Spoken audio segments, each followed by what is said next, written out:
Okay, right, we're back. We've got our guests into the studio. We've just ushered them in.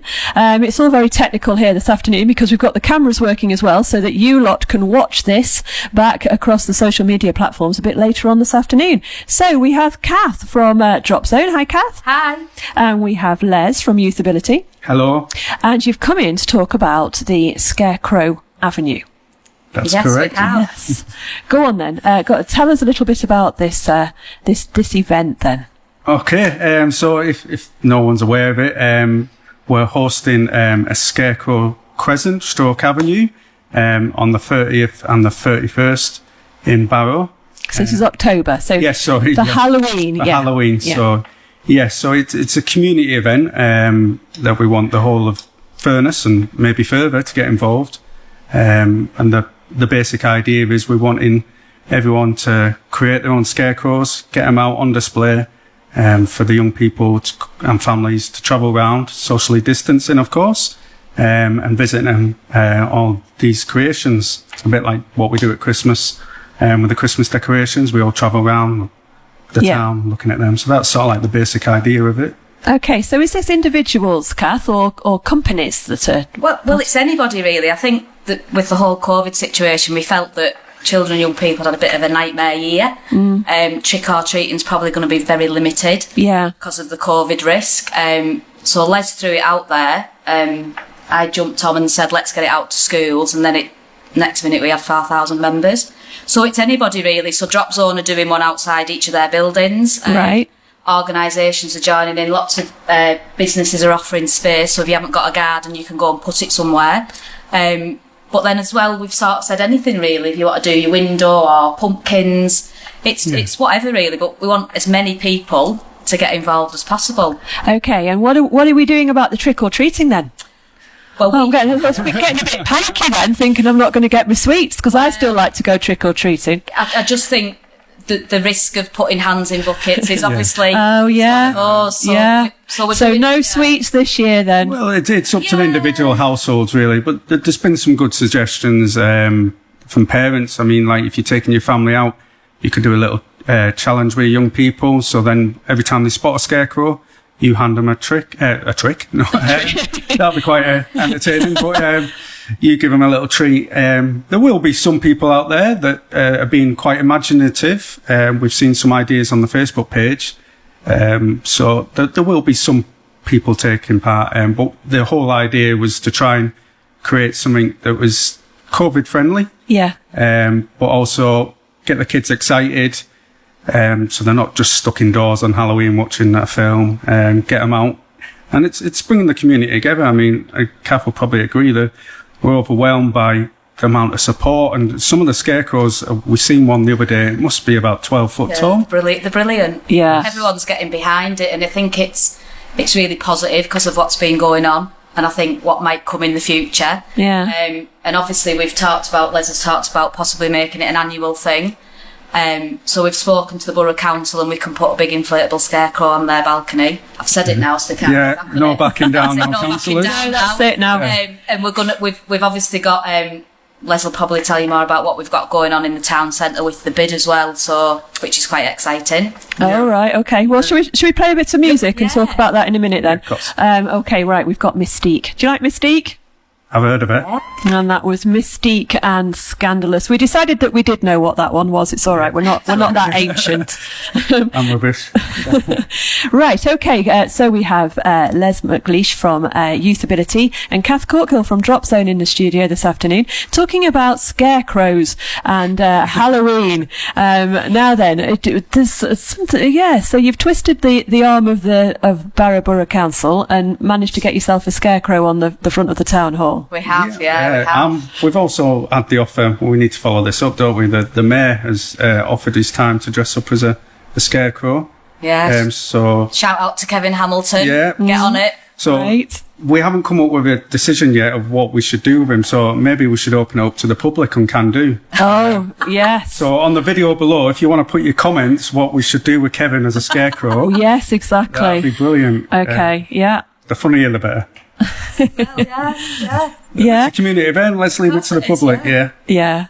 And Barrow Bid are helping out as well. Yeah, we've just reached out because it is a community event, and we know Colin and the businesses in town always like to get behind these kind of things. So we've got no concrete plans in, but we've got some ideas of, I think we might be doing a Scarecrow trail for the kids in the town, where a little goodie bag for them, and some exciting, spooky activities at the night time. We can't give too much away about that, really. When it gets a bit darker. When it gets darker, the town will come alive. Ooh. That's all I can say. Right. So, word in that. yeah, it's in there. Town will come alive. Yeah. So yeah, and it's developing day by day. Like I said, we only came up with the idea about a week and a half ago. So it's. So if people have got some good ideas, then they can put those into you. Yeah, they certainly can. If So you want to go on our Facebook group, which is Furness Scarecrow Avenue. Stroke Crescent, I think. Yeah. I can't remember now. Furness Scarecrow Avenue, maybe Crescent. Well, it's Stroke Crescent. So if you just type in Facebook Furness Scarecrow, it'll come up. We'll get the page. Our friend, and then join the group, and then we've got about how many members for it? It's 4,200 this morning. Wow. So there's loads of ideas, and there's loads of videos and resources that you can have a look at. We've got a colouring competition because Heaths have offered prizes, so we've got a colouring competition. All that's gone out to all schools, but you can pick up physical ones from Drop Zone on Bath Street, the Gables, Heaths, and Springmount on Walney. So they've got physical colouring in competitions that people can enter, and there's going to be a prize for that. Right. And alongside that, I feel we're going to have a live quiz, interactive quiz on Facebook on the night before Halloween. And Little Beasties will be doing a live stream, showing you all the creepy crawlies on there. So there's loads going on, and like I say, every day something's being added. So, yeah. Oh, fantastic. Okay, so there's a Facebook page. People can interact with that. And it sounds like it's going to be a spectacular event. Spooktacular. You're on form. Spooktacular. Okay, we've got local music coming up next. And Cath, it's your big moment. Yeah, so this next song is by Callum Matheson, and it's Who You've Always Been. That was Callum Matheson, and You've Always Been our local music for this hour. We were just saying, how good it is, how good our local music is. We have to sometimes remind ourselves that, this is just you lot out there doing this music. It's not the uber professionals, though you wouldn't tell the difference sometimes, would you? You really wouldn't. So you know what to do. If you are a local musician or you know anybody that is, and you'd like Cando FM to play your track, then get in touch with us here. You can send us an email to contact@candofm.co.uk or get in touch via our Facebook page. I'm here in the studio live with Les McNeish from Youthability and also Cath Corkill from Drop Zone, and we're talking about Scarecrow Avenue, which is turning into a bit of a bigger event than these guys first thought. I get the impression. This is going to be a spectacular event over the Halloween weekend, which the 30th and the 31st of October, where the town is going to be festooned with scarecrows. A festoon of scarecrows is coming your way, and it looks like a great event. Well, we need a bit of cheering up, don't we? For goodness sake, and definitely, it's good that we've got this going on. Now, it's not just you guys, is it? You're partnered with The World and His Wife, I think. Well, yeah, we've come together as a few organisations. So there's us, Les, obviously, Springmount Multicultural Forum, and also Stitchability. So we're the main sort of organisers of the event. And moving on from that, we're sort of hoping to set up a youth work partnership. So the organisation's going to come together. So that involves us again, Springmount, Furness Multicultural, Furness Carers and Braithwaite. So we're hoping to come together to sort of make a partnership that can do these things in the future. We've also got the Borough Council, the County Council, the police and health backing us on that.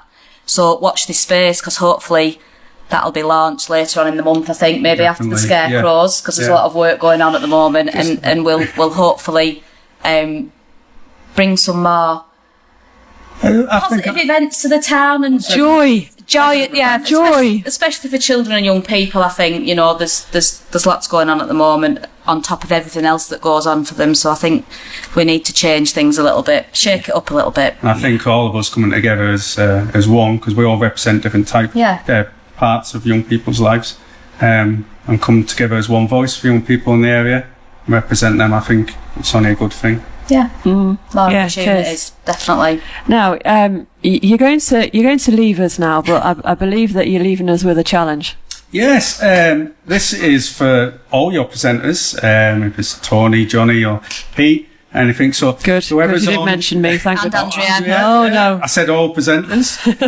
I'll be here forever if I named them all, sorry. On the whoever's doing the show on the 30th or 31st would love them present their show dressed as a scarecrow.